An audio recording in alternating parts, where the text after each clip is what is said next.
महाराज सगर के 60,000 पुत्र महर्षि कपिल जी का अपमान करके अपने ही अपराध से भस्म हो गए थे। उनके उद्धार का केवल एक ही मार्ग था, उनकी भस्म गंगा जल में पड़ी। परंतु उस समय तक गंगा जी पृथ्वी पर आई नहीं थी। वे तो ब्रह्मलोक में ब्रह्मा जी के कमंडलू में ही थी।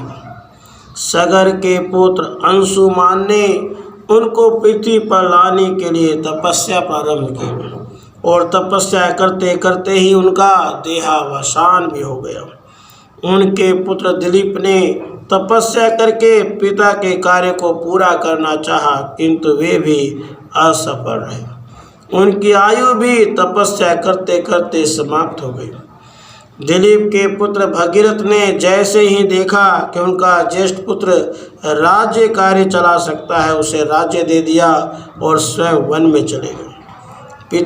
पितामह जिस कार्य को पूरा नहीं कर सके थे, उसे उन्हें पूरा करना था। दीर्घकालीन तपस्या के पश्चात गंगा जी ने प्रसन्न होकर दर्शन भी दिया और बोली, मेरे वेग को सहेगा कौन? जैसे भी मैं पृथ्वी पर नहीं आना चाहती, क्योंकि यहाँ के पापी मुझ में स्नान करेंगे। उनका पाप मुझ में रह जाएगा, वह पाप कैसे नष्ट होगा? भगीरथ ने निवेदन किया, भगवान शंकर आपका वेग संभाल लेंगे, पाप का भय आप न करें। भगवत भक्त महात्मा गण भी आप में स्नान करेंगे। उनके हृदय में पापहारी श्रीहरि निवास करते हैं, अतः उन भक्तों के स्पर्श से आप सदा शुद्ध बनी रहेंगे। गंगा जी प्रसन्न हो गई।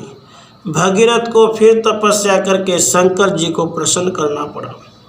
आशुतोष जी ने गंगा जी को मस्तक पर धारण करना स्वीकार कर लिया, परंतु ब्रह्मलोक से पूरे वेग से आकर गंगा जी उन विराट मूर्ति धूर्जटी की जटाओं में ही समा गई। वहाँ से उनका एक बूंद जल भी बाहर नहीं आया। भगीरथ ने फिर सदाशिव की स्तुति प्रारंभ की। तब कहीं जटा निचोड़कर शंकर जी ने गंगा जी को बाहर प्रकट किया। शयांसी बहु विघ्नानि, भगीरथ के साथ गंगा जी ने निश्चय किया था कि भगीरथ रथ पर बैठकर आगे आगे चले और पीछे पीछे गंगा जी का परवाह चले। किंतु कुछ दूर जाने पर भगीरथ देखते हैं कि गंगा जी का परवाह तो कहीं दिख ही नहीं रहा है। बात यह हुई कि मार्ग में गंगा जी जहनु ऋषि का आसन कमंडलू अपनी धारा के साथ बहा ले गई। अतः क्रोध में आकर ऋषि ने गंगा जी को ही पी लिया था। भगीरथ ने पीछे लौटकर देखा कि गंगा जी के प्रवाह के स्थान पर रेत उड़ रही है। अब उन्होंने किसी प्रकार प्रार्थना करके ऋषि को प्रसन्न किया। ऋषि ने गंगा को अपनी पुत्री बनाकर जांग चीरकर बाहर निकाला। उससे गंगा जी जाह्नवी कहलाई।